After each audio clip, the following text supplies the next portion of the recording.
Une mère laisse sa fille de 4 ans avec sa babysitter.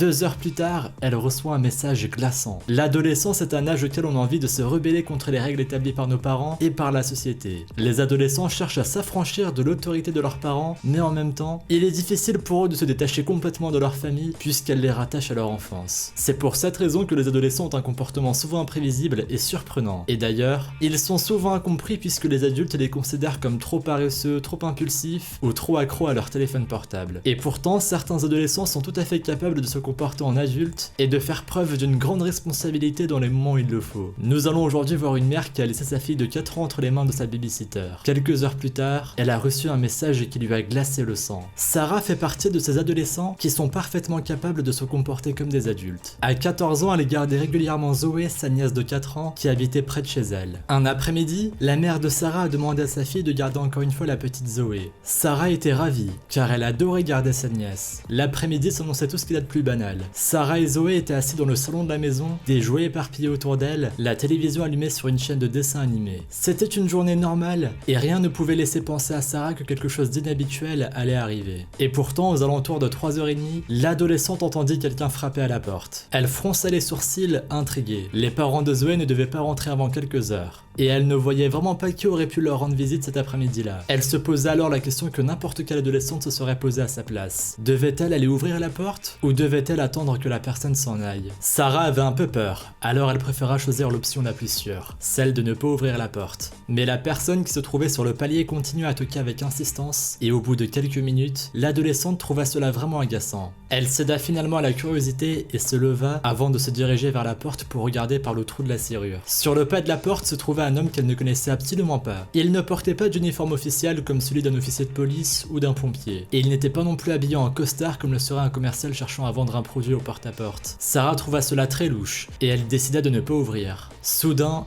quelque chose la fit sursauter. L'homme avait posé sa main sur la poignée et il essayait d'ouvrir la porte. Heureusement, celle-ci était fermée à clé, mais Sarah avait la confirmation que cet homme ne leur voulait pas de bien. Alors qu'elle recommençait à toquer avec insistance, elle courut prendre Zoé dans ses bras et l'emmena dans l'une des chambres de la maison où elle lui intima de se cacher. Au bout d'un moment, l'homme s'impatienta et finit par enfoncer la porte. Il entra dans la maison et commença à entrer dans chaque pièce une par une. Sarah avait peur qu'il n'entre dans la chambre où elle et Zoé étaient cachées. Elle chuchota donc à sa sœur d'entrer silencieusement dans la salle de bain et elle la suivit. Puis elle ferma discrètement la porte, priant pour que l'étranger n'ait pas l'idée d'entrer dans cette pièce. Pour éviter que la petite fille de 4 ans ne fasse du bruit et n'indique leur présence à l'étranger, Sarah lui proposa de jouer à un jeu qui consistait à ne pas faire un seul bruit. Puis elle prit son téléphone qui se trouvait toujours dans sa poche et elle mit le mode silencieux. Ensuite, l'adolescente envoya un message à sa mère pour la prévenir de ce qui était en train de se passer. Pendant ce temps, l'homme continuait de fouiller la maison, une pièce après l'autre. Sarah était terrifiée, mais elle ne devait pas le montrer pour ne pas affoler Zoé. Elle se contenta d'attendre la réponse de sa mère en fixant la porte de la salle de bain, priant pour qu'elle n'essaie pas d'entrer. Lorsqu'elle reçut le message, la mère de Sarah voulut venir au plus vite, mais elle se retrouva coincée dans les embouteillages. Elle appela son voisin pour le prévenir, puis elle appela la police. Le voisin fut le premier à arriver sur les lieux. Il cria le prénom de Sarah et celle-ci lui répondit en criant à son tour afin qu'il puisse la localiser. Puis elle tendit l'oreille et n'entendit plus aucun bruit. Elle n'avait aucun moyen de savoir si le voisin l'avait entendu ou non,